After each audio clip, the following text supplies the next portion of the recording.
All right, we'll call the meeting to order now. Can you take the roll call, please? Ms. Misty? Schmidt? Here. Mr. Temperley? Here. Mr. Pickard? Here. And Mr. Lair previously informed staff that he'd be unavailable this evening. Item 3, correction and approval of the minutes for the past 3 months. I would suggest that we wait till we get everyone involved so we can pass all the minutes at once. So that way the council will have all the minutes in order rather than just September, no July and August. So we'll move on from that. Item 4, questions and public comment. Nobody here. With the rest of the board's approval, can we go ahead with item number 6 so Kevin can go home early? Sure. Is that okay? Yep. Sure. All right. Item number 6, discussion recommendation on sewer usage charge adjustment. We have a motion currently tabled from the first proposal where the fixed cost increase, we had issues with that, and we asked to come back with another proposal where the rate increase was the same for both the fixed rate and the variable rate. So we need a motion to take it off the table, right? Yeah, we need a motion to take it off the table so if we can vote on that, and then whatever becomes of that vote, we'll have to have another vote on the new proposal. Does that make sense? All right. So the motion to remove the motion from the table, So moved. Second. all in favor, say aye. Aye. Aye. So let's go over the proposal from last month one more time. I think the issue was the increase for both the fixed rate and the I guess I call it variable, right? And you want to compare it with what we asked you to come back with tonight?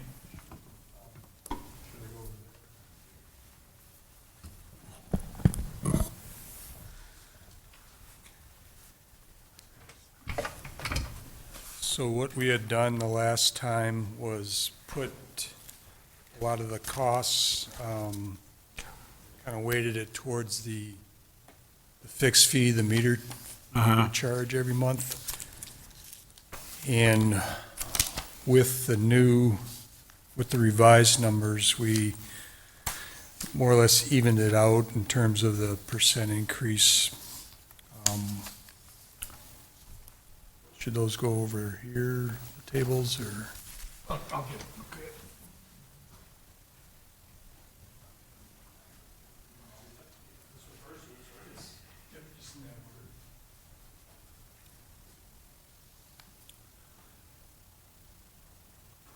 So all, the costs stayed the same from the last time, so this is just the revised meter and volume charge.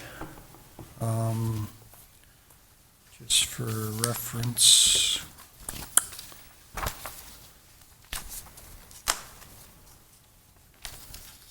Excuse me.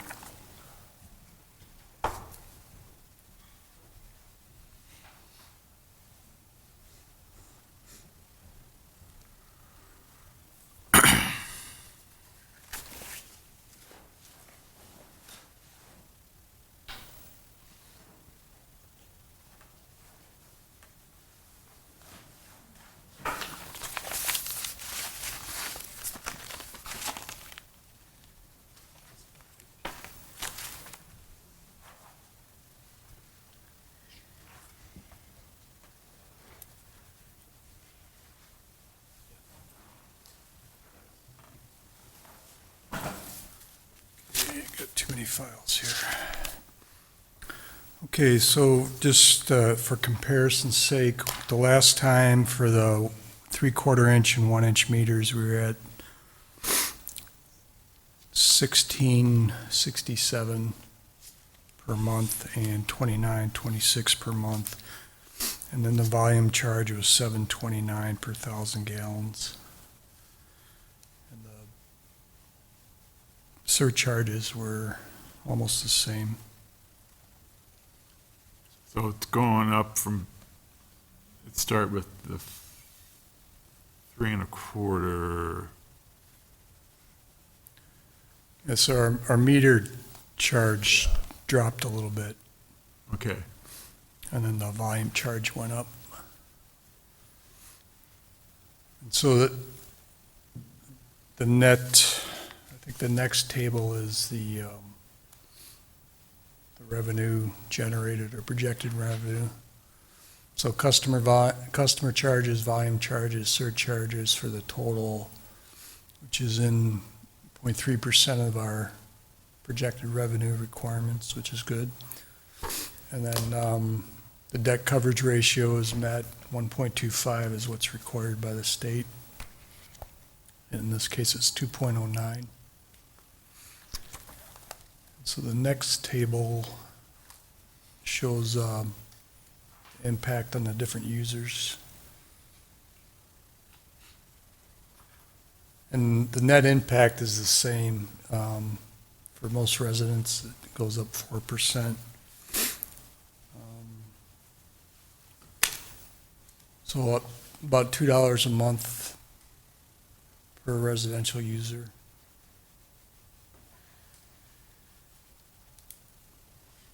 Which is where we're at, the rates we presented last month.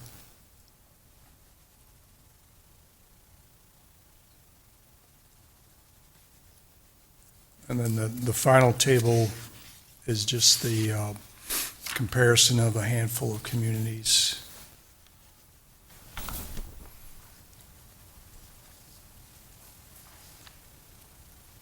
Versus proposed charges for Lake Mills.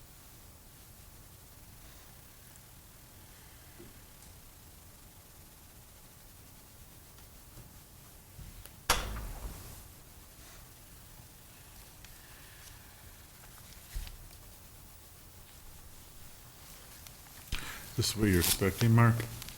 Pretty much, yes.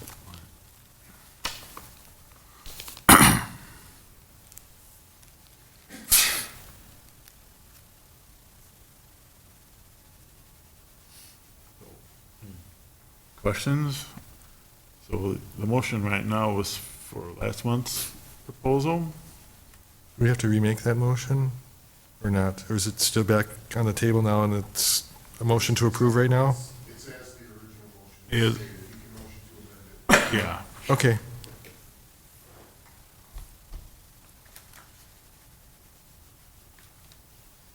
I'm good. so the motion as it is right now was for last month's proposal where the rate increase was a little higher for the fixed rate. Well, So give some guidance, Dan, how we word our if we want to modify the motion to include this proposal where the rate increases are the same. Yeah, I would reference having specific proposed information and start with that. Okay.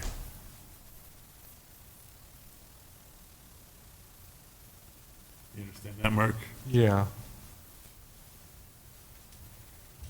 So I'd like to make a motion to amend the motion to reference the, specifically the Kevin Hopkins September 25th, 2019 report. Okay, what are you attempting to do with the motion? You're replacing something, I assume. Well, you know, the original motion I don't think was that specific. Yeah, So, so the original report from last month, the rate increase for the fixed rate was higher than the variable rate. So Mark and I objected that the rate increase should be the same for the fixed and variable rate, and that's what we asked to come back for this month. That, just for clarity's sake, I state that in the motion. Okay, And what your goal was with the amendment. yeah. Do you understand that, Misty? Is that enough? Yeah, Yeah.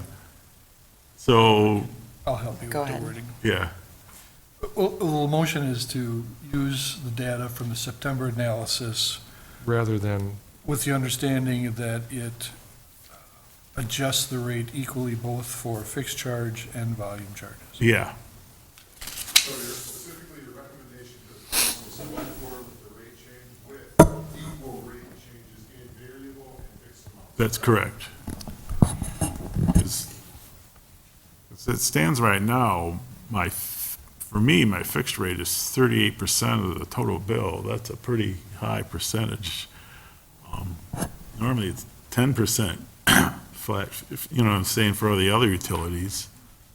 So, and it seemed like we were pushing up the fixed rate higher and higher and higher each time we have a rate increase.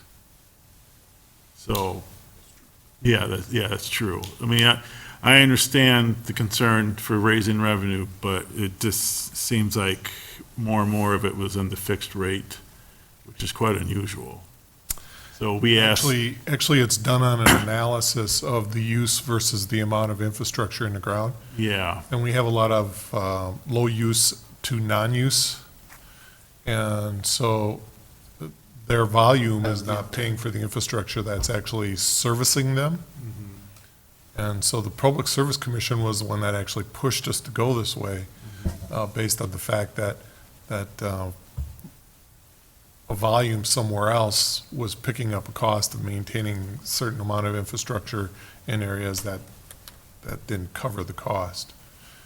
So that was the logic. I mean, you've got a certain amount of water main and water infrastructure associated with your site, and they're just trying to get that minimum fixed into that site through the fixed costs. That was for water or sewer with the PSC? That was for the water. The sewer essentially has the same costs, though, and the same issues. If your water use is going down, your sewer use, your billed sewer use is going down. Like I said at the last meeting, there's, an argument can be made both ways. It's good to have it one way for these reasons, it's good to have it the other way for these reasons. So, it's, Yeah, I'm not debating that. There's Yeah. equity in both yeah, directions. yeah. how do you determine the fixed cost per property? I mean, once you pay for the pipes, right, that's, You still have a long-term continuing maintenance operation for future replacement, and the fact that you have all these associated infrastructure costs tied to it. The wells, the plants, all the labor, everything that's associated that we have to pay, maintains the option to have water at that site. So what they're doing is they're doing a calculation, and vice versa, taking the sewage away. They're doing a calculation of, okay, we're losing this much. And what happened with water is that we kept increasing the rates and our revenues kept going down. And so they were saying, well, one way to fix that is to go to a fixed cost, because no matter what the revenues related to the variable water usage, you were going to generate a certain amount of income that covered a certain amount of the fixed costs that you had. And that's what the logic was. and, yeah, but how do you still determine? It's arbitrary. There's an allocation that's done, it's relatively arbitrary, correct, Kevin? It can be. Yeah. I mean, that, If our usage went down by 90%, if it was suddenly 10% of what it was, how much would our cost decrease? 90%? No way. Not very, not very much, right? We still have all the fixed, Our costs would still be the same. almost the same.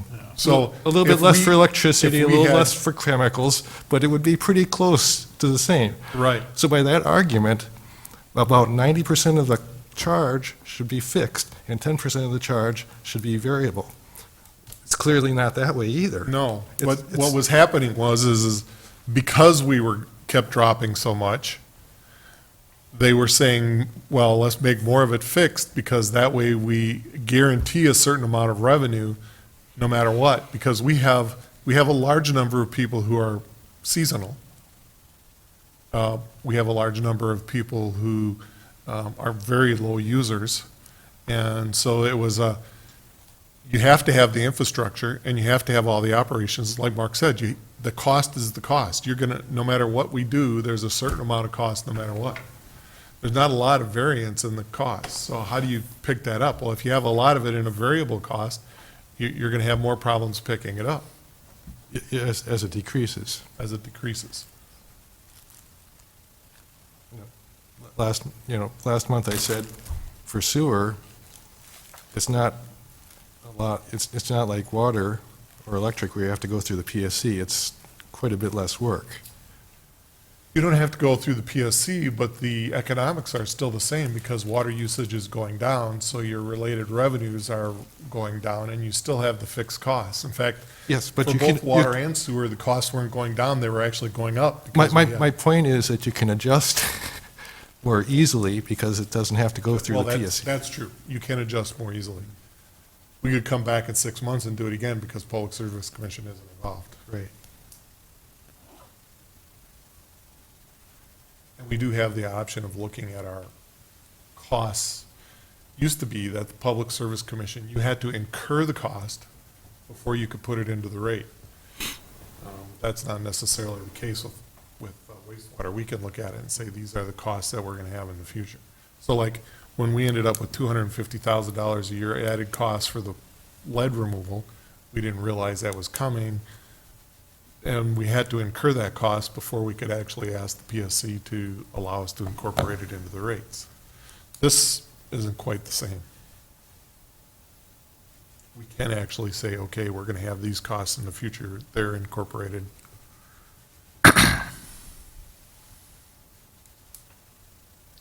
The motion has been presented, but it hasn't been seconded. Yeah, I need a second. Restate your motion. So, The amendment, Yes, the motion for amendment is. could one of, did Misty, did you write down what Paul said? yeah, Why don't you? As we understand it, the motion is to adjust the water, or the sewer rates in accordance with the September analysis by Strand and Associates, with the understanding it applies the same percentage increase to the fixed charge as it does to the volume charge. I'll need a second. Close. Just because you make a You second can doesn't pass mean, the gavel on that. well, you don't have to vote for it. I'll second it for discussion purposes. Yeah. So, right now we have an amended motion that the rate increase is the same for the meter as well as for the rate.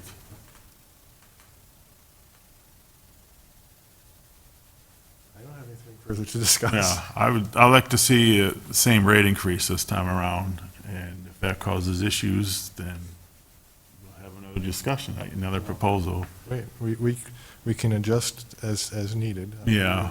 Every other year, every third year, Yeah. whatever is needed. But Steve did bring a good point I didn't think of last time. Summer residents. Kevin, maybe I got it wrong, but if you were a 3,000 a month user, under your new rates, is it going to cost you a little bit more than under the rates that you gave us last month? No, if you flip that last table up, Steve, it was still, Yeah, we it tried was to still do a about a $2 side-by-side increase. analysis of the two analyses. This one? Yep. So, it's 35,000 a year, but it was still around $38 with the analysis that was presented last month. Wasn't it 36 last month?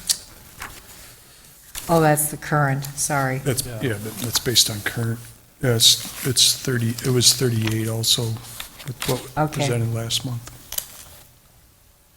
There's a final document in your packet that does a side-by-side of current August and September.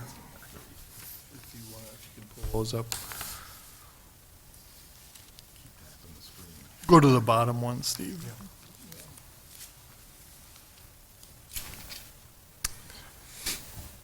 So, It basically says it doesn't do anything because they're all rounded off to the nearest dollar, apparently. yeah, the difference is very slight. The biggest difference is in the commercial and industrial, where they go up, a little bit more, but that's kind of the intent of when you go from fixed charge to changes fixed charge and a volume charges, you're going to affect which category pays more, so, yeah.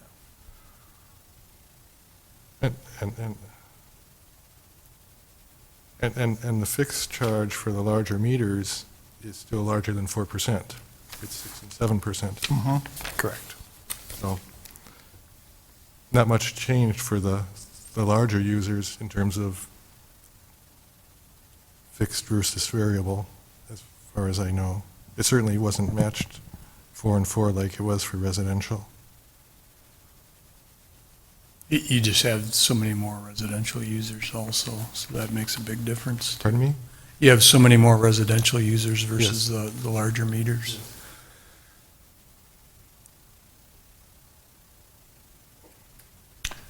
Did that answer your question, Vicki, or not? Yeah, You want to make an argument against the same rate? no.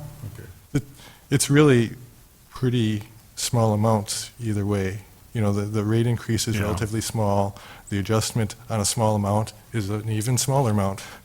So it's not we're not arguing about big things here.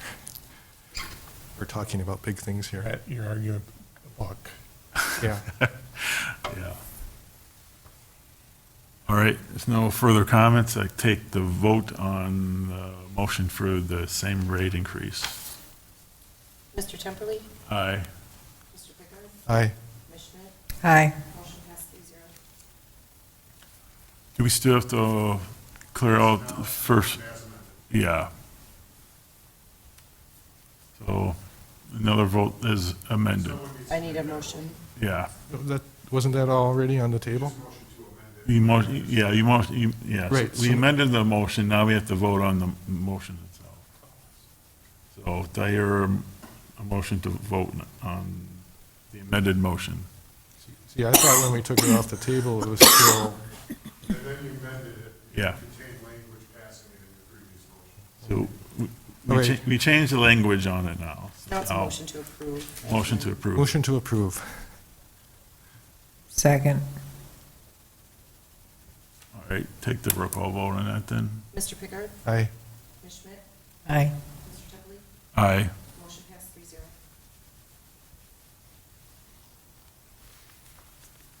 Now, I'm assuming the council's gonna have both of these comparisons, so, I mean, if they vote against Mark and I, that's fine, I understand, but as long as they have both sets of information to make that decision, so. We're not going to make any different recommendation. Mhm. I mean, based on what we saw, we didn't see enough difference to make a. Yeah. Okay. So we move on to item 5, Public Works Director reports. Thanks, Thanks, Kevin. Kevin. Thank Could you, we- Yeah, I Kevin. think. Todd, could we move this one down and do the budgets? Oh, And we'll do okay, that, if that's all right, sure, all right, so we'll move on to item 7, discussion recommendation on 2020 street budgets.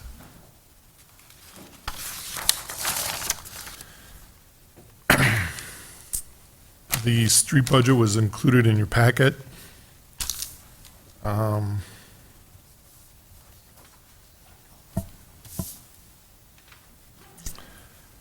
I condensed it as small as I possibly could. This is the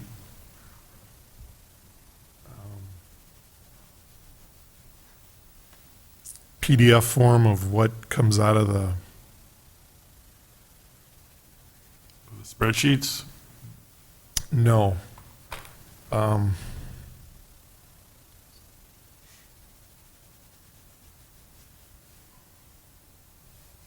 the new software that we have.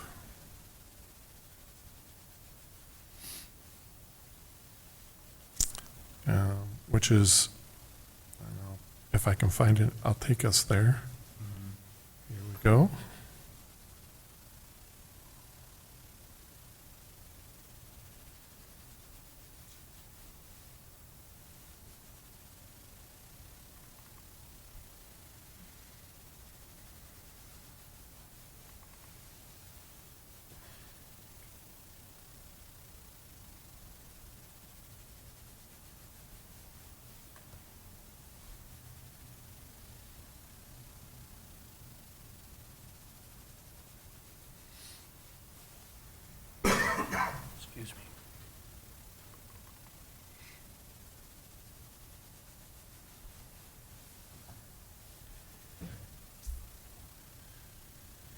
Still trying to work out a few bugs with the software, but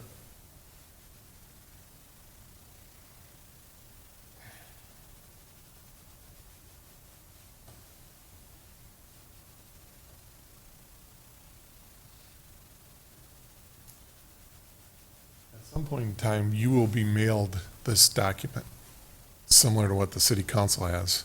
Won't be the total budget, it'll just be streets budget. I'm still trying to work through some of those. Is this new for this year then, the software? Yes, brand new. And,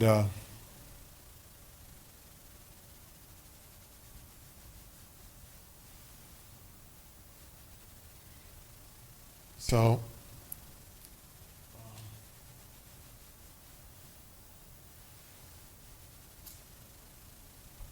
the budget is 1.58% higher than it was last year.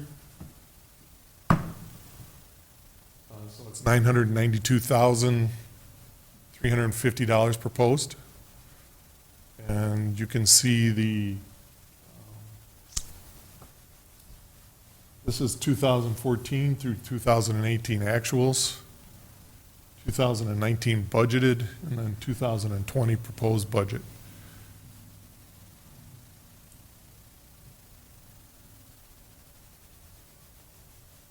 Those are the totals. That makes up the document that you have before you. So you'll see the breakdown of the payroll and all the related payroll items, the operations, the capital. This does not include the major capital, which you see at the bottom, which would be Reed Street, and then some equipment. That would be a different line item here.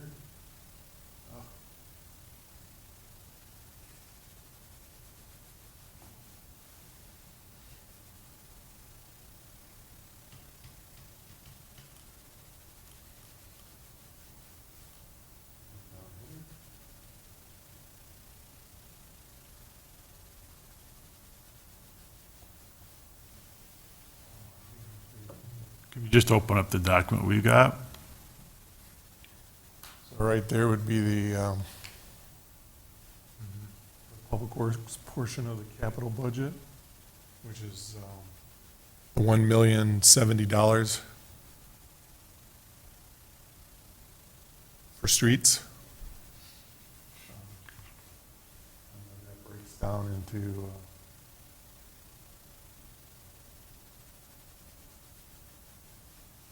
and you should see this on your spreadsheet. Well, yeah, on the spreadsheet for streets. Yeah. So you'll see,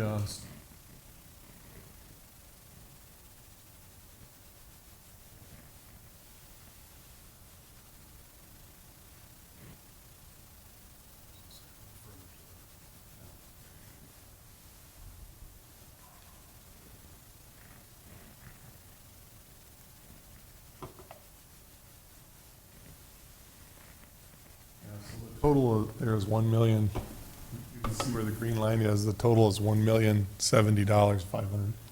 500,000 is street maintenance. 220,000 is for trucks. That's 2 trucks. One's a snowplow. The other one is a 1-ton. There's $7,000 for sidewalks. $143,000 for street rebuilds. Some of that is Reed Street. Some of that is South Main Street, because there's still some South Main Street going on next year.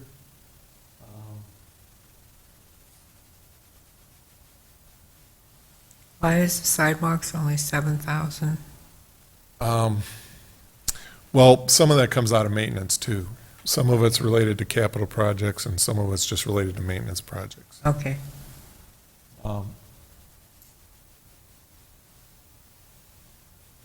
Looks like South Main has a separate line item from the Yeah. street rebuild. I think the 143,000 is Reed Street and then the engineering for the design of West Lake Street for the next year.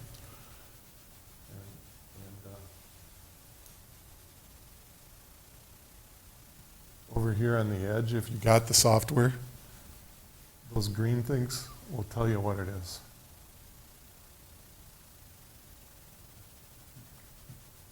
Yeah, Reed Street is 99,000 and engineering is 44,000. That's split between the two projects, the 44. Is this something that's gonna be online?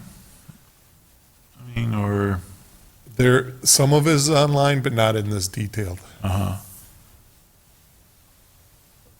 What happens here is, for you, I go up here, and where it says, I go into here, and there are editors, requesters, mm-hmm, and reviewers. And I have to figure out how to get you in as a reviewer, get the right budget to you, and get it sent out. uh-huh, And so I'm trying to work through those yet. We have the same thing for the utility budget, but the utility budget isn't as clean as this one. This one, by law, I had to have done. okay. The other one, we're still working through. Betsy's still sending documents out. You'll get it right. It's a lot better than those old spreadsheets, isn't it? It's a lot of little Yeah. spreadsheets. Yeah, as this comes together, it forms up pretty nice. So you can, each line item you can click on and it'll tell you what the budget is for this year, how much more it's up or down from the previous year.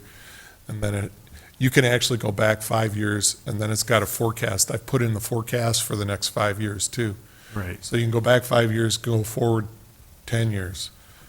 But right now, what I did was I dumped the basic 2 years into the spreadsheet for you.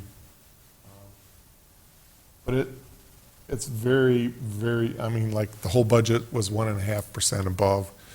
All the other items were capital items that were in the capital budget that you guys approved.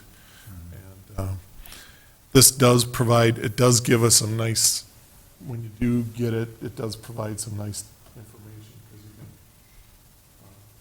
all you do is click on those and you can see exactly what the detail is for each one of the line items. There's a spot where there's a paper clip on there, which I know you slide over here. This is where notes are, so I can click on that and it'll show me what the note is. And then,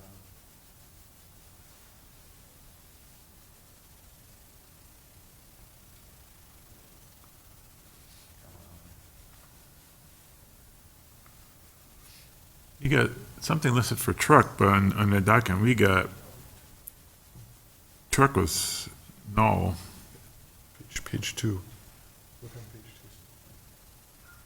Yeah, that's on the second page, under the capital items. So like here, this one will have, you see the paper, oh, can't. There's a paper clip there. You see those paper clips? If they're green, there's an attachment. And then you click it and it'll download it, and then you have that attachment available to you. And that attachment will give you all, like in this case, it's the whole capital improvement budget that you guys approved back in August. So, and there's a lot of stuff like that in here that's attached, so. But anyways, the budget is So to Todd's comment, there's capital outlay potential in streets, and there's also capital outlay in public works. Is the reason it's in one versus the other? yeah, we split them up into two categories. One, we look at $5,000 or a lifespan. If it's under that, we generally put it in the operations budget, so there's no debt associated with it, because most of our large capital, we have debt associated with. So if it's a large item, so if it's over 5 years, or and it has to have a lifespan of a certain length, then we move it into the other one, because then we generally use debt to purchase that. And then when we're in those categories, so like if we're looking at street maintenance and it's an oil and chip, we estimate how much oil and chip we're doing. We borrow that on a 10-year note, because that's generally a shorter-lived improvement. If it's a street rebuild, we'll look at the full 20-year. So at the bottom of our Public Works, page 1, it says capital outlay, and it's got small items in there like radio, signs and posts, equipment. And so those are actually expensed and not done as,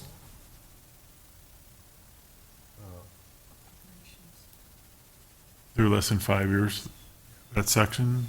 right, And of a Capital similar outlay. value. Yeah, Right. so that we just look at as part of operations. right. So that's the differentiation, is Yes, whether it's expensed versus yes. Capitalized. depreciated, yeah. That's probably the most significant one, because when we borrow money, the first thing they're gonna ask us is, what's the life? And Yeah, Right. the dollar amount and the life is what Yeah, drives right, that. because they don't want to lend money on something that's gonna be junk in 5 years, and they got a 20-year note on it. So those are kind of the things that we try and value. Sometimes we have items that are borderline in the capital budget, but, so like this year, we have $161,100 worth of cash in the capital budget. So if there's anything that's borderline, we'll use that cash to pay for that, so that the bond guys don't have to worry about, is it gonna be or isn't it gonna be? So, but those are kind of those are the things that we look at, so, but most of everything in this budget should be, on the second page, should be pretty significant. Sidewalks, storm sewer projects, South Main Street, tar kettle, trucks, they all have significant lifespans that'll borrow. So like, last year, we did notes for everything under 20 years. Right, in 2018. Right. Previous year, we had done bonds, and we had done them in 10 and 15 and 20-year increments. Last year, we did it where we did everything that was under 15 years and under in notes, and everything that was, and then we just did one bond at 20 years. So what we do is we sit down with our financial advisor and we go through all the financial information. We look at what we're doing, and then we try and make a decision on what works best for financing that.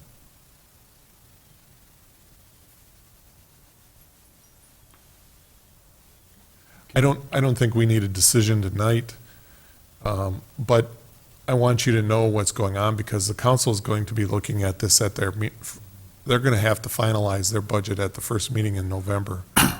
So if you guys feel comfortable with it, I'm good with it.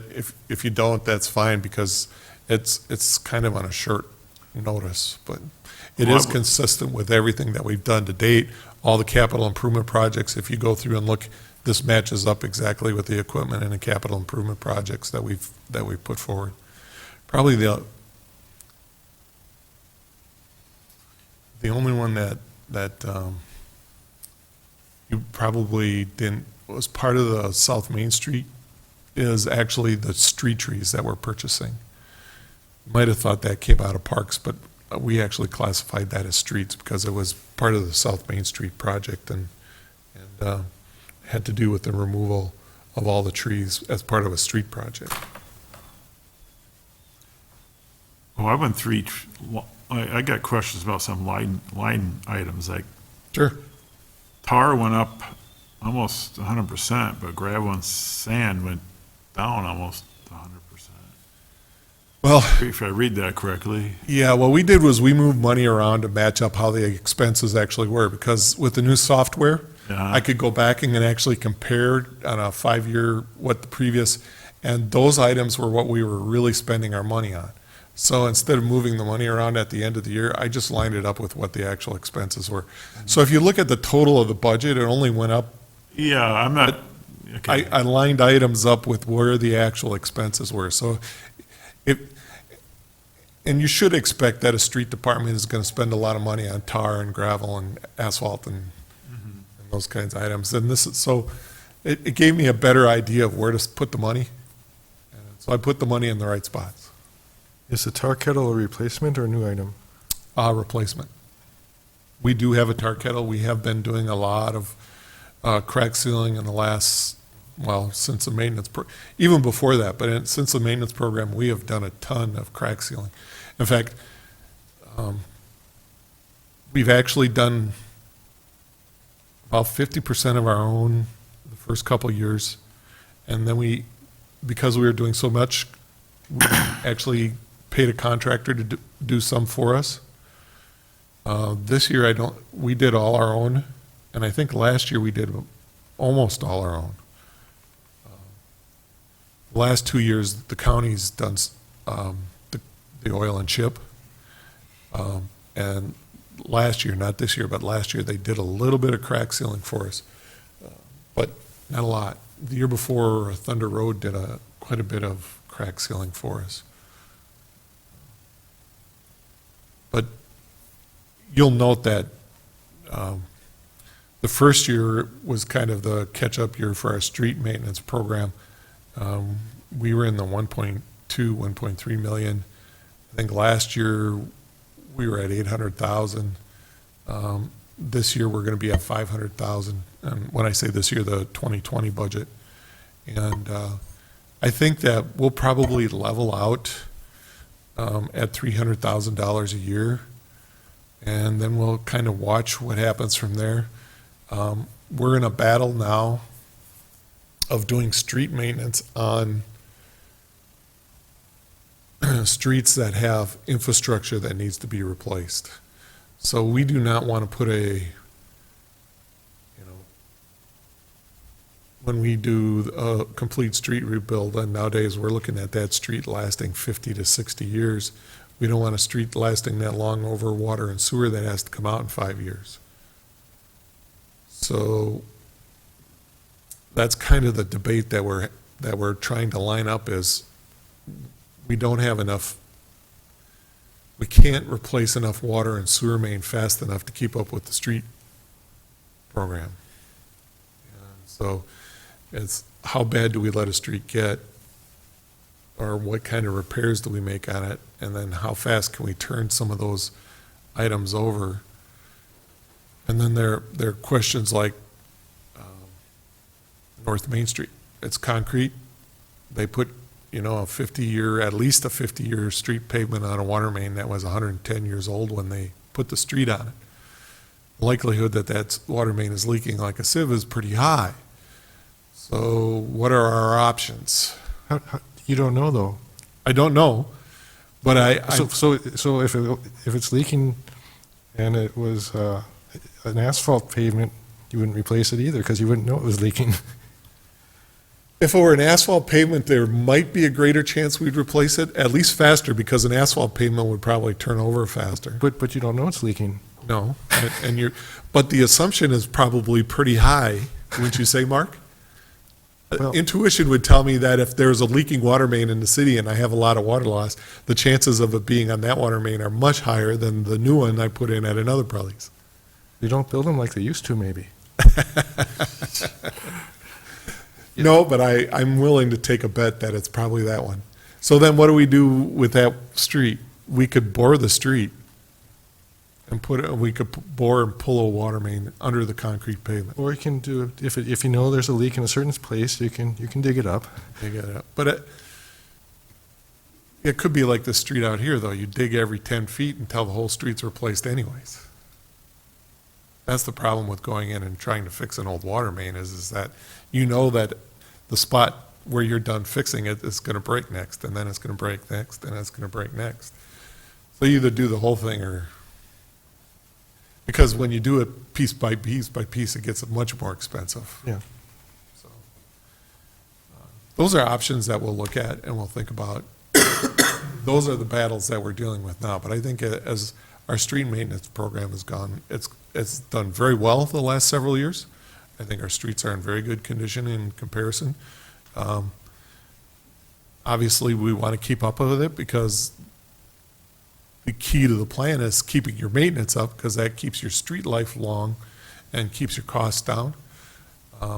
And so those are kind of a combination, but we have to kind of strike that fine balance there.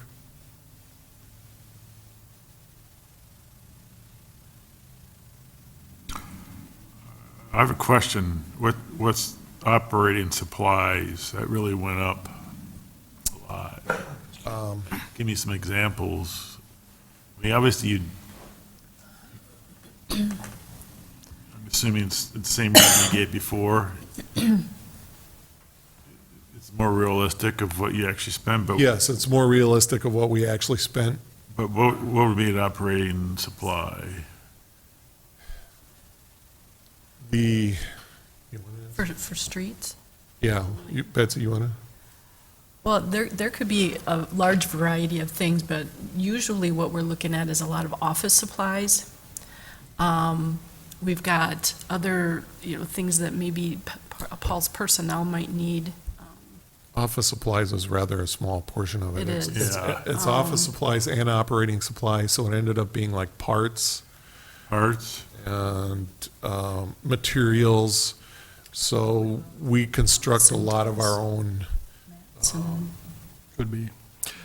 Two things are happening. I think it is a reclassification of some things, but the other things that are happening is that we're tending now to keep more parts on hand as opposed to having to go and get them, because as our fleet gets a little bit newer, our parts get a little more predictable.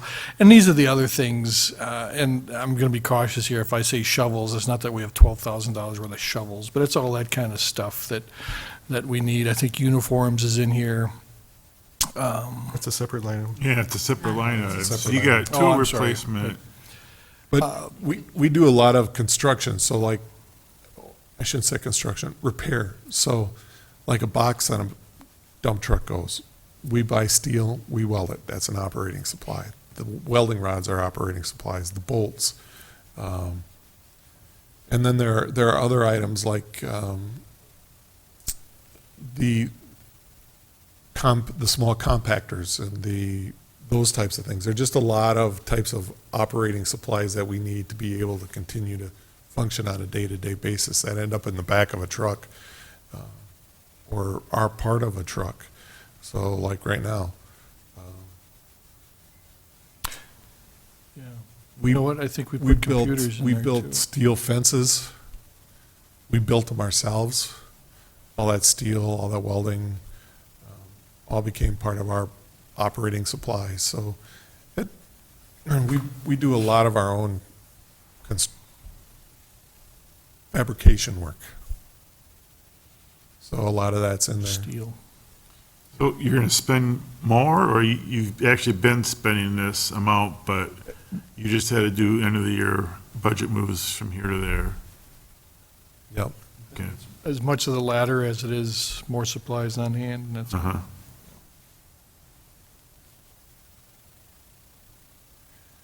All these match up with the existing expenses, consistent existing expenses over the years.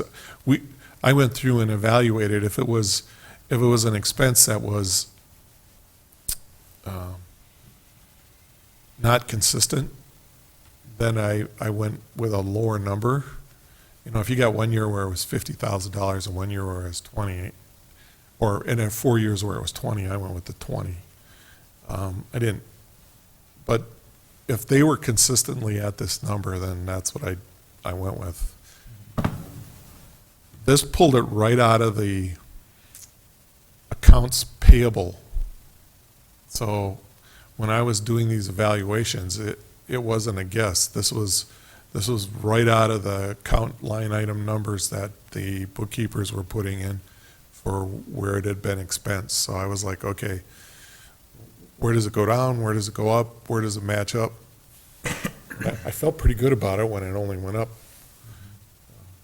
1.5%. The overall budget went down a little bit, but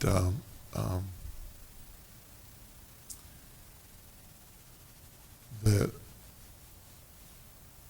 police and the public works, police went up a little bit more than Public Works went up 1.5%, but it was a legitimate, I went through and looked at all the reoccurring expenses, and, I mean, you have to have asphalt, you have to have cold mix, you have to have gravel.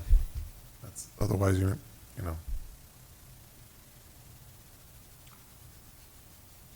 Is it my memory, or is this the first time you've seen transit, the brown cab service?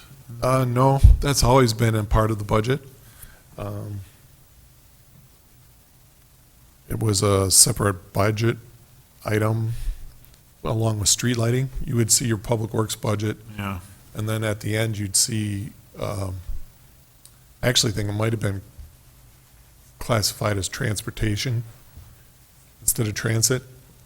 And it was brown cab was the only item under it, I think. And then we had street lighting was the other one. And they were their own. yeah, I remember that now.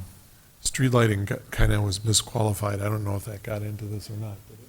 It's not in here, I don't. I'm here. The part of the utility electric? No, that's part of Public Works here. We pay the utility monthly for the streetlights. Is that facilities maintenance, or? No, I probably didn't pick it up. Because it ended up as a separate on the. Yeah, when they drew it out of the accounts payable, they drew it into they put it in its own area, and we're trying to get them to move it back, and I must have forgot to grab that. It's an $82,000 line item that's consistent with it's consistent with what we spend. And it's generally been that over the years. That's creeped up here and there.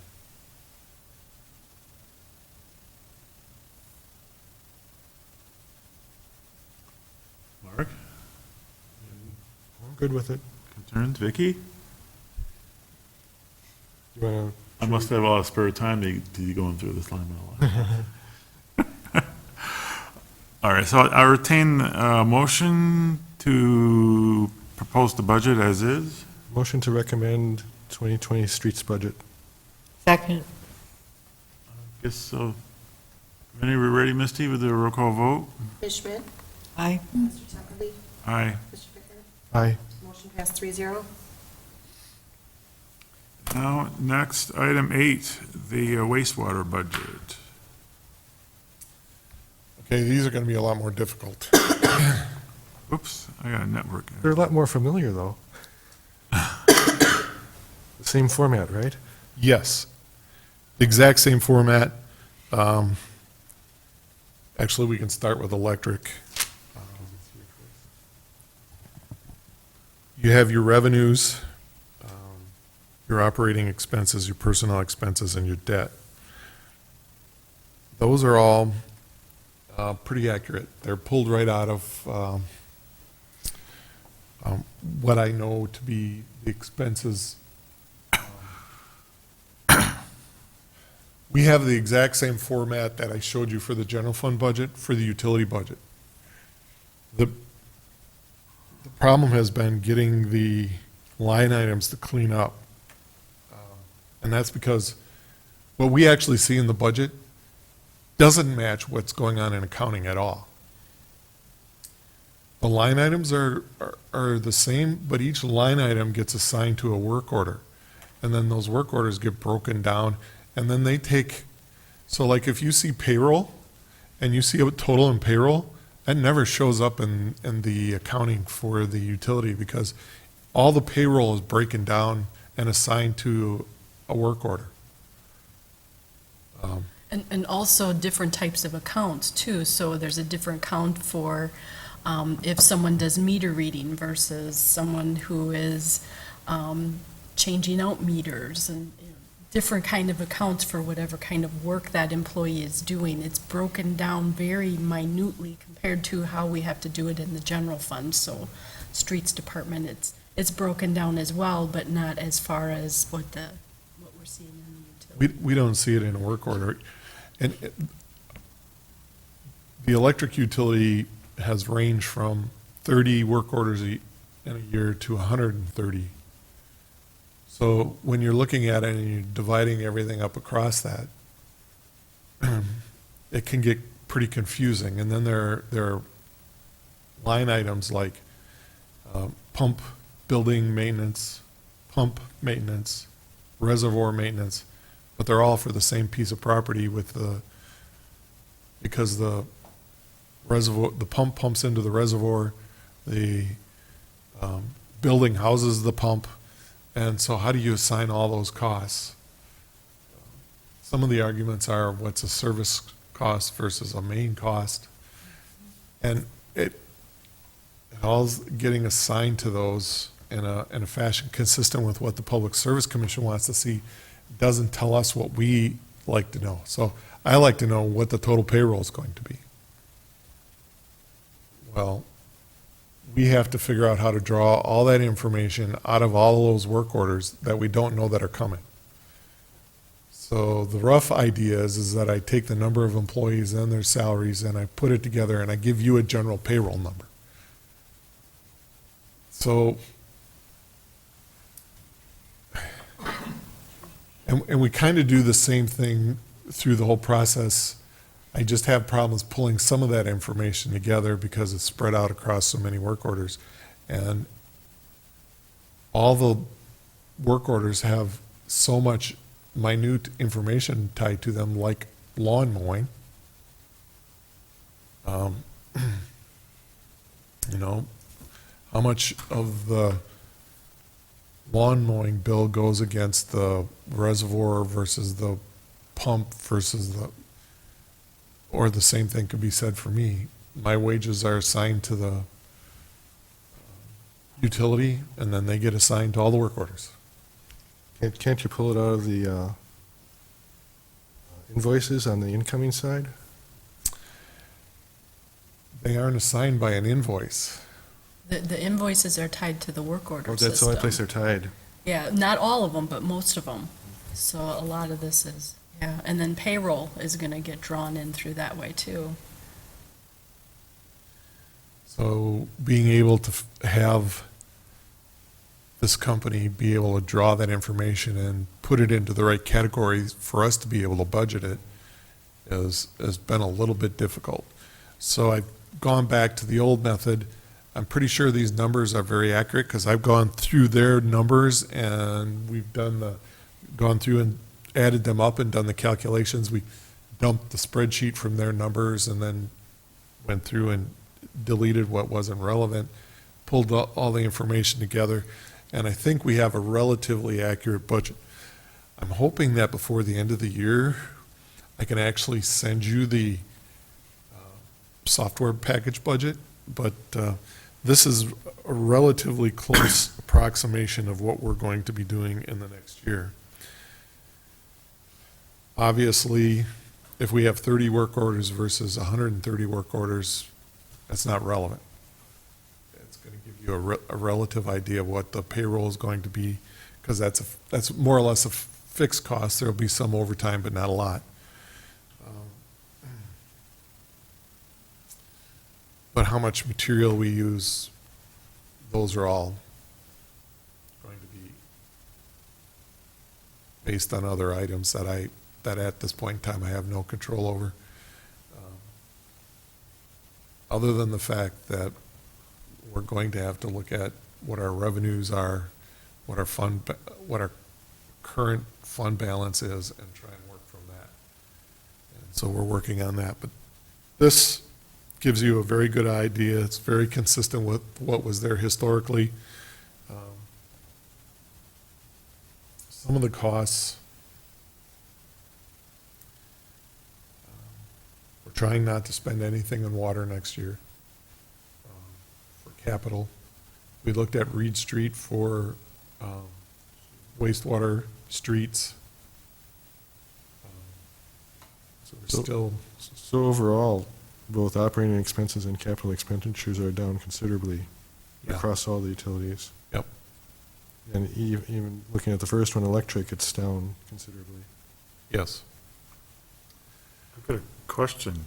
So if I read this correctly, we're losing a lineman, but we're adding an apprentice lineman, so we get. I just wrote down, we'll have to take a look at that. What's happening actually is, right now, we've got 3 apprentices. Huh? And two of them in May will become journeyman linemen.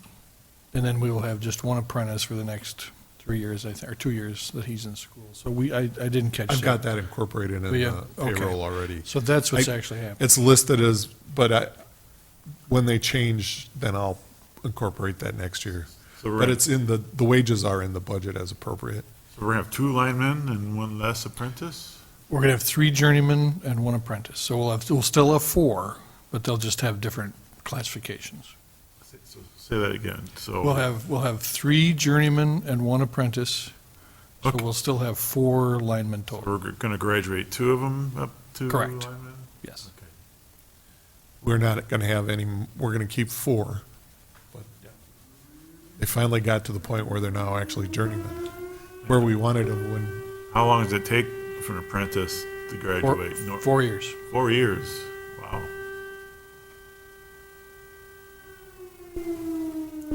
That's the only thing I saw unusual. Purchase power is going down? Does the cost, or are we buying less? like I said, the old one was, I got a number, and then for a couple of years, I would just use inflationary numbers. This one now, because I have access to all the data, I use the right numbers, so revenue was down, Uh-huh. expenses were down. And so across the board, you note that there were changes. I know there were some expressed concerns about how accurate this was. But I believe that it's as accurate as you've ever seen.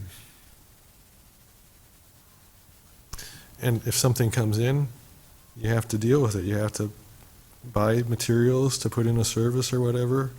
That's, if we have a new developer come in, we are responsible for providing electric, we run it. That Water. gets he pays for a percentage of the cost, the rest is built into our rates. And that's the way we deal with it. Sometimes that's the way the big utilities deal with it, they just generally have more reserves. So we'll work around that. But yeah, you're right, we do what we have to do. If there's a tornado that comes through and tears out a bunch, Yeah. Now, the meter reading expense, why is that going up? I thought that was being automated now. it is. But we still have someone there reading meters right now, probably will for another year. Oh, okay. So there's still meters to be at somebody out to read. Okay. Yeah, and then we have a meter technician. All right, you're right. We're actually, part of that incorporated cost is we've added a person to install water meters. To try and get us to, water meters are more difficult to install than electric meters because you have to get into the house. Uh-huh. So you have to go through a whole scheduling process and convince people that there's a reason you need to be able to get in. Right. So having extra people available makes it easier for us to be able to get those meters caught up. So we have a substantial number of electric meters in already. It's the water meters that have been the difficult ones. And I believe, Betsy, that meter reading expense is the installation too, right? Yes. Yeah, so Okay. as we install them, we're going to have costs to install them. Right, so that's why it went up.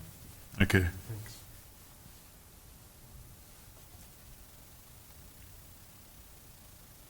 Like I said, it kind of assigns ahead of the availability of the software and actually where it was at. So I was able to assign the numbers better. It was so, the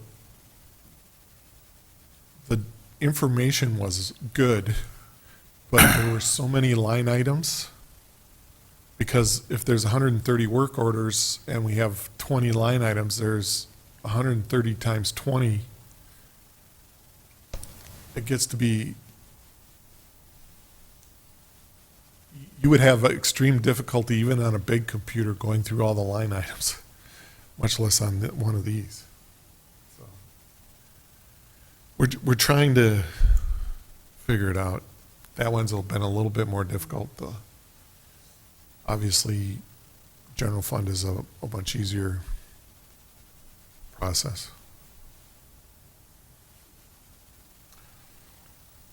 The only thing left in my notes is wastewater transportation expense. Is that just hauling away the sludge, I assume? Okay.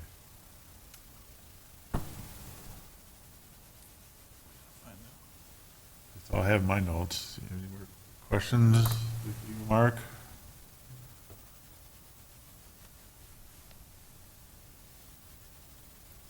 Why is there a line item for churches under wastewater? Because churches are a separate category in the revenues. I missed that. Oh, I mean, they're separate revenue. They get a discount, or? No, I don't think they get discounts. They just are noted as a separate revenue category. You don't know the reason why, or? It might have to do with the taxability and how that gets pulled out. I can't say for sure right offhand. I do not have a clue. It's been that way as long as I've been here. Oh, There The had to churches have been were a their own reason. revenue. never really noticed that before. Well, do we charge sales tax on wastewater on the bills? On those, I don't think so. I No, don't think we charge. Oh. generally on anybody. That would be why churches are separate. That might be. No, I got my bill right here. There's no sales tax on I think we get wastewater. sales tax on it. Just the electric there is. I'm not sure why it's separated out. Yes. Tax? Oh, yeah. See, I would assume so. So churches wouldn't be taxed on that, and they do for wastewater. It's just Yeah, that category. that could be, if we're separating them out for water purposes, it's gonna be Because it's the same meter. water, yeah. So it's the same data package.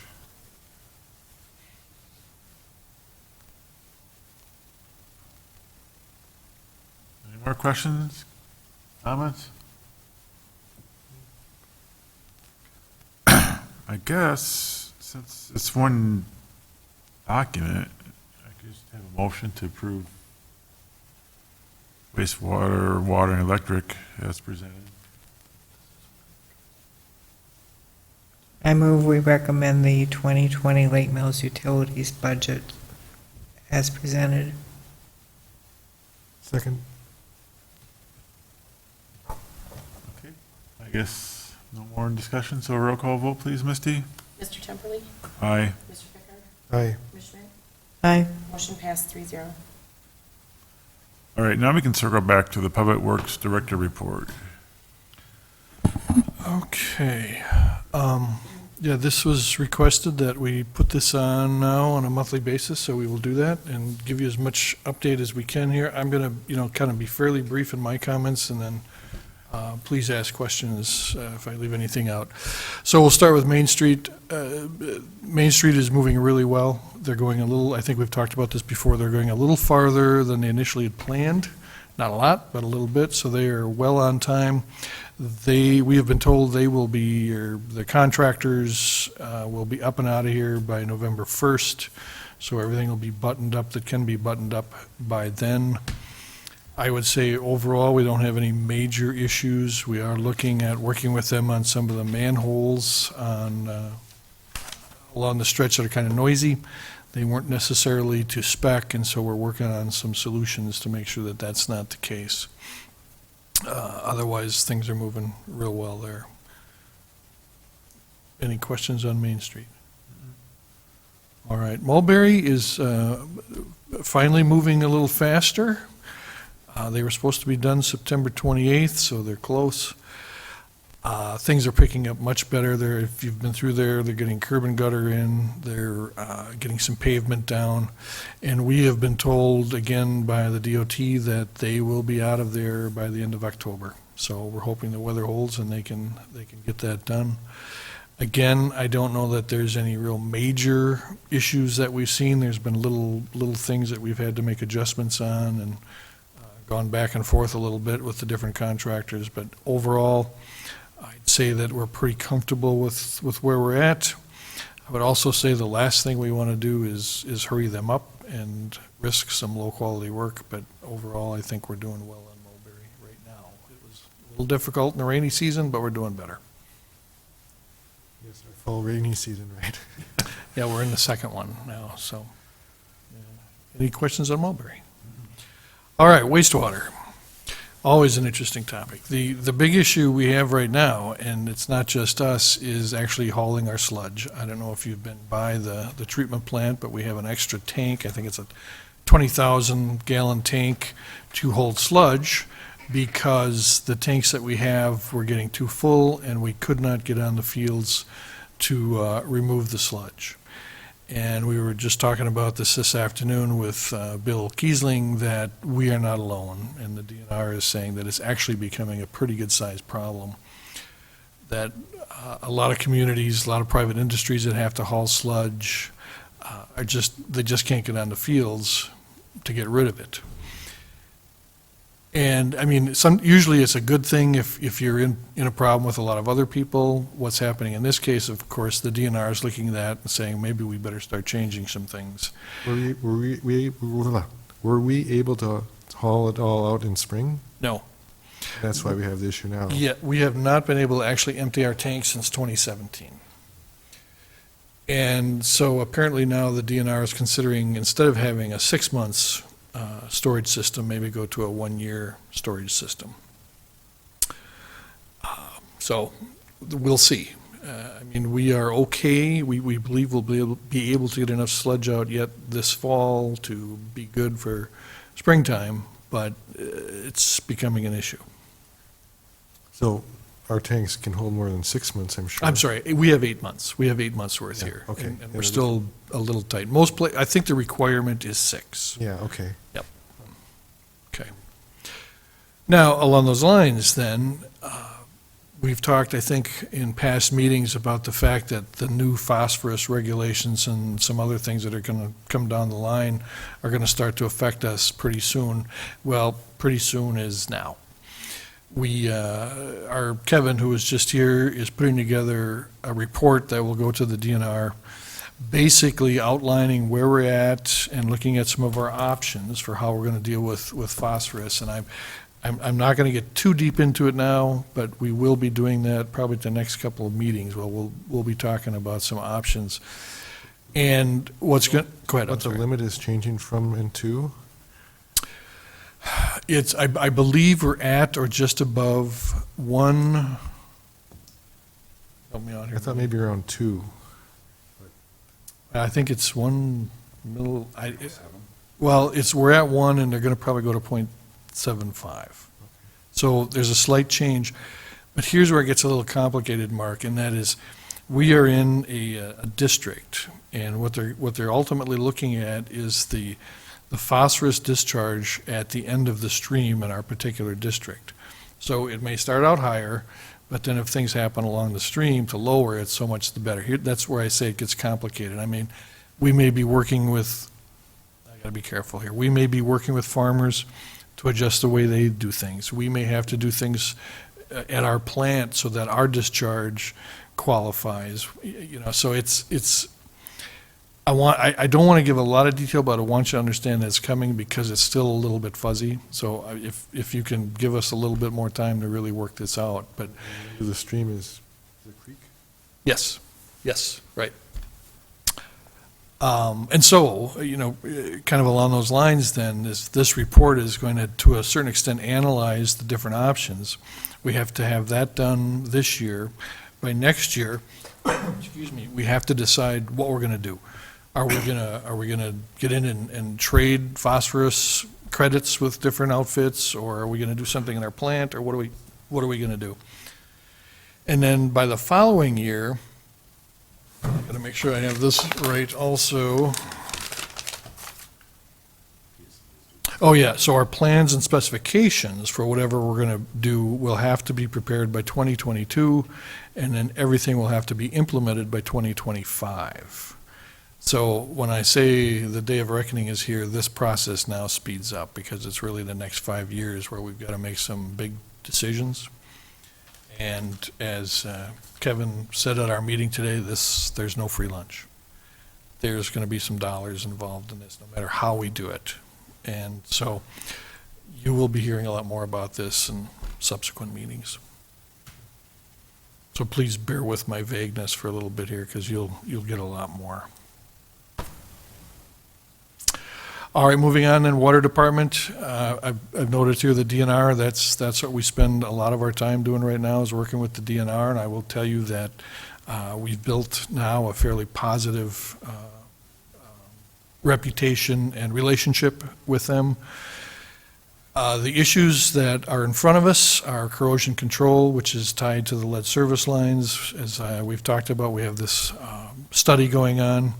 The report for that study is due next month, and then the DNR has 90 days to take a look at that and decide if we need to make any changes in what we're doing to the way we prevent corrosion. The test track right now, we're testing 4 different things. We're testing silicates, which is a whole different thing than we're doing now, and then we're dealing with the injection of orthophosphates and polyphosphates at different levels. 30% ortho to 70% poly, 70% ortho to 30% poly, and then 100% orthophosphates. And you can see how exciting this all gets. What's happening, unfortunately, we're told, is that the test is showing that what we're doing now is the most effective. So in other words, and I think we've talked about this also before, we've spent a pretty good chunk of money to find out that what we're doing is exactly what we should be doing. The hit is that the DNR would prefer we go to a higher orthophosphate concentration, even as much as 100%. And that's just not showing to be the case that it's an effective way to go. One of the concerns with injecting pure orthophosphates is how it would affect our phosphorus on the other end. When we go to the septic or to the wastewater treatment plant, we're told that it wouldn't have a great deal of change, but we'll see how that all plays out. In regard to radium, that was another issue that we had at well 4.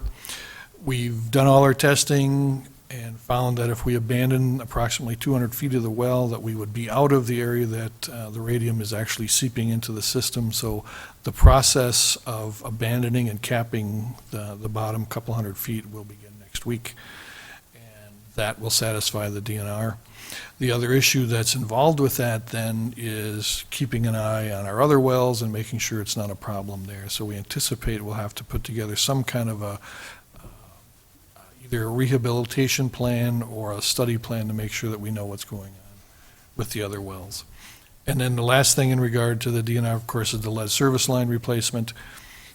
That's pretty much done for the year now, but we have, in the last 2 years, passed all of our lead sample testing. In other words, one of the reasons that we got involved in having to change all kinds of lead service lines is because we were failing too many tests. There were too many homes that had high lead levels.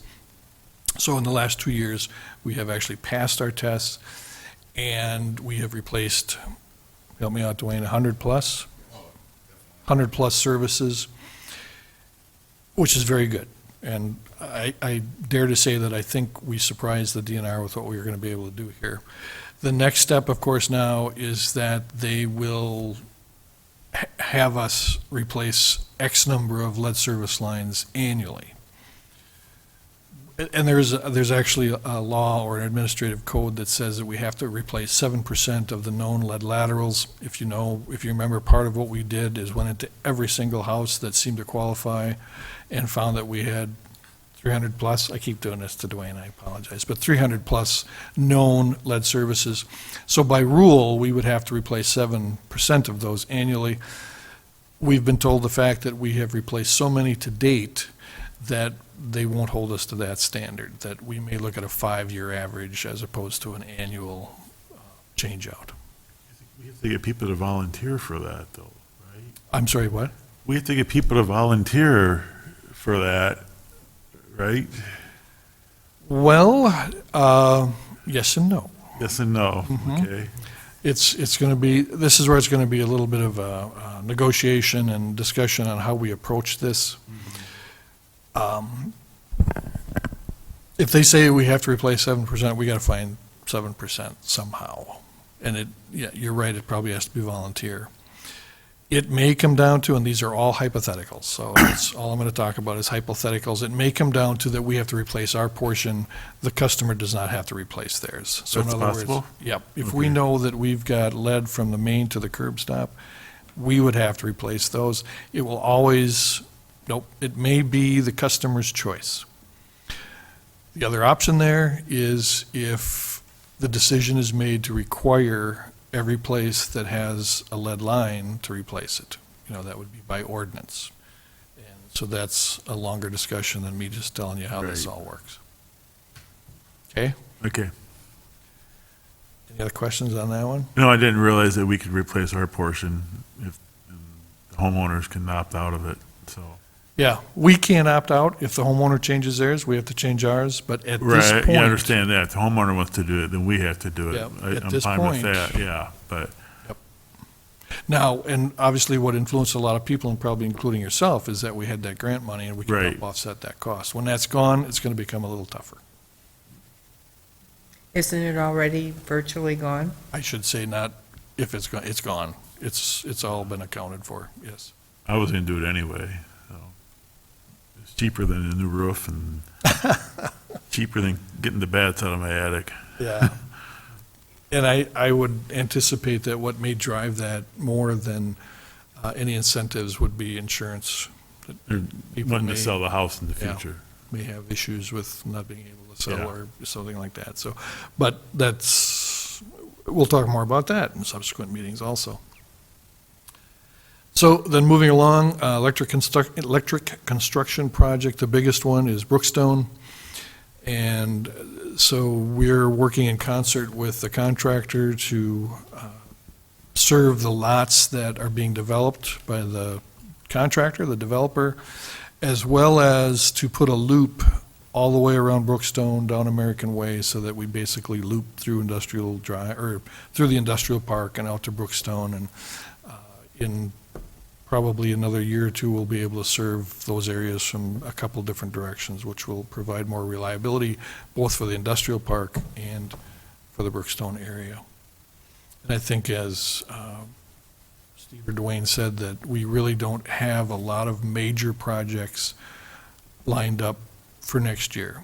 So we do anticipate a number of services with what we're hearing about for subdivisions, but our costs there, again, should be much more stable. And the last comment I want to make there, and I think, Todd, you pointed out the difference in cost, or the difference in the budgeted amounts for power. We're being told by WPPI that, number one, their power supply is very solid, that they've got commitments out to 2035 and beyond as far as capacity, and that their cost is leveling out. And they had told us initially to expect a 2 to 3% increase from them over the years. They've now said it's very likely that there will be they didn't want to quite say that there would be lower cost, but their costs have stabilized out pretty dramatically, and they've done some really good work to ensure our costs stay pretty stable too. So we're very hopeful in that, and that will help us head off any discussions about rate increases there too. So that's good news. Now, there's a flip side, of course. Excuse me. Lower revenues. People are still using less electricity. And so we got to make sure that we weigh out the revenue and expense there, that we don't get in trouble with people doing a really, really good job at energy conservation.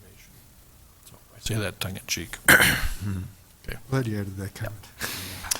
Last one, I'm going to turn over to Dwayne then for street maintenance and the library parking lot. Thanks, Paul. Street maintenance, chip seal is all but complete. That has been struck up. It was done by the county, by Jefferson County, with the crack filling done by street department forces. Mill and overlay and pulverizing, the pavement work is being done by Wolf. There is one street that needs a final surface. on Middlebury Court. I have been told that that would potentially be in the next few weeks. In addition to that, Schweigart Concrete is continuing to do sidewalk repairs. Those started here earlier this month. They'll continue through the end of the month throughout the city. In addition, the street department will be assisting in probably some of the excavation to reduce costs associated with that and also to get more of that product done. So that's happening throughout October, throughout the city. In addition, street maintenance, our fall patching program, which includes some patching on some of our mill and overlay streets, our pulverized streets, or in the sidewalk program, where we've done patches maybe in driveways, sidewalks that have gone through driveways. There's going to be some patches related to that. In addition, if there are any LSLs that have happened, some water repairs that have happened throughout the year since the summer patching program. That program, I've been told that Wolf is planning to be here the last 2 weeks of October to be doing those patches throughout the city. So, again, with that date of November in mind, we're hoping that by early November, all of this work is wrapping up. In addition, I see that on the agenda is also the parking lot. The street department has been working, or the library parking lot. The street department has been working to construct the base for that parking lot, and Schweigart Concrete has put in some of the sidewalk. I believe they're going to put in a little bit more sidewalk this week, curb and gutter, with anticipated asphalt probably in the next week or two with the other patching that Wolf is doing. So hopefully that'll come to a binder. I think we're looking at just putting the binder course of asphalt down in that parking lot this fall, allowing that to settle through the winter, and then look to put the surface course on next spring, but that final decision has not been made yet. That's the status of the street maintenance and activities. Still quite a bit to do. Hopefully the weather holds for the next month and a half. That would be very helpful in completing all the things that are left.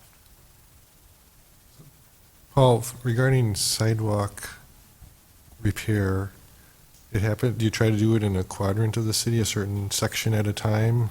Well, it's a combination, yeah, and that's what we've been trying to do is work our way around the city, but then we also keep a list of when residents call in and say they've got a bad sidewalk or something like that. And I'm thinking that you maybe actually appreciate residents calling in because it's for somebody, city employee to go around inspecting all the sidewalks would be kind of a, Dwayne Yeah, likes doing that, huh? No, it does help, and we do keep a list, and I don't know if people believe that or not, but we do legitimately have a list. So if somebody and- does call, you will get to it. Yeah, you can do it through the website, too, yeah. Not necessarily within a year, but, or Well, you're trying we- to do those quicker than, We will still go out and look and see how bad it is and kind of prioritize it that way, but yeah, that helps immensely. And to that point, this year, because there were a number of complaints and they're throughout the city, that process of moving in quadrants is continuing to stay in the northwest quadrant because so much of the budget this year is being used on calls that have come in. Those calls happen throughout the city. And you're right, continue to call in if you see something. We will keep it on the list. We will take a look at it. If there's some things that can be done, whether it's a grind or something minimal that can happen before the next year, we will look to do that. Or the street department will look to do that. If not, it will be marked and it will be put on the list for next year's budget. and there's specific criteria that the city has written down as to what's acceptable and what's not, as far as how alignment and stuff. Yeah, and I forget At what it least is. for, right at least for offhand. alignment. Yes, yeah, and, cracks and stuff like that, we'll take a look at. But yeah, if they're a trip hazard, Yeah. I think it's in the Public Works Board ordinance that we're supposed to review that list at the May meeting. you could be right. I Yeah. think the ordinance actually says you're supposed to walk all the sidewalks in your. No, yeah, I think you're right, too. No, seriously, the that was the intent that the public work board member is supposed to go out through the city and present the list. Sidewalk. But obviously, it's not being followed lately, so. We should probably ask the city attorney to review the ordinance. We had a conversation recently about that. So, at least have us approve the list based on what people call in. Yeah, I don't know if it says repairs or sidewalk plan, which, you know, for I a long think time it was. I think it was an annual sidewalk plan. Right. I don't Yeah. think we ever got involved with repairs.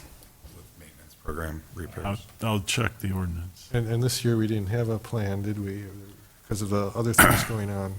Or you could say it was South Main Street and, Yeah, And the sidewalks, I was discussing our complaint sidewalks and then the annual review of repairs associated with, and not necessarily South Main Street or Mulberry.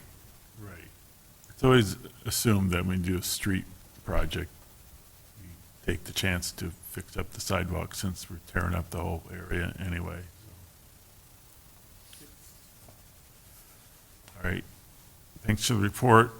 Item 11, recommendations for future agendas? I don't have any. Oh, If I may, I don't know if it'll be ready for November, but we'll want you to look at the rate, or the water rate adjustment. We're still working with the PSC on that, so I don't know, again, if it's November or when. And then, depending on agenda load, I would like some time to do a little demonstration of our mapping system, so that you see what we've been doing with building our maps. And that's all right. I'll adjourn the meeting.